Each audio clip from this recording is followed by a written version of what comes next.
Hi guys, in today's video I will show you how to create a window mask in DaVinci Resolve. So let's get started.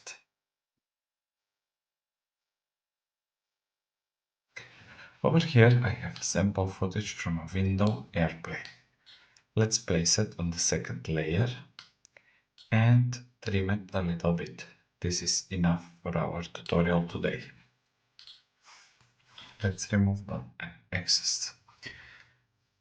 Here at the beginning we need to select our footage and navigate to the color page.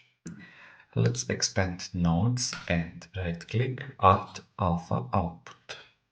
Now we need to connect blue with blue, like this. I will collapse this because we don't need anymore. Now we need to choose this window. Here we have masks. I will choose circular one because my window here is circular one. But feel free to choose whatever you need. Now we need to invert because we need the inside. And you can choose the softness. I will lower it down a little bit. I'm zooming in a little so I can adjust the mask accordingly to our window. I will speed up this process so you guys don't need to wait. Now, when I'm satisfied with this how it's looking, let's navigate here to the keyframes and we need to enable the corrector 1 keyframe and sizing keyframe. So from now on, every adjustment that I will make, it will add a keyframe. So also I will take my time and add a lot of keyframes here and I will speed up this process for you guys. Basically what I'm doing is going just a couple of frames forward and adjusting my mask.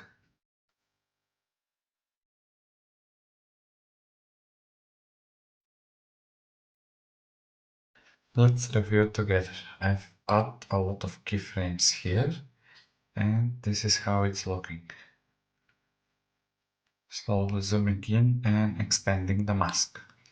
Next step is to go into edit and here I have other sample footage. This is the one that will be revealed. This will be throughout the window. Let's place it on the first layer. And now immediately when it will reach this point, it's shown up here. I'm going to trim it to fit our first clip and delete. Let's review it. Of course, you can take your time and make it precise. This is only for the tutorial purpose. And thank you guys for watching. See you in the next video.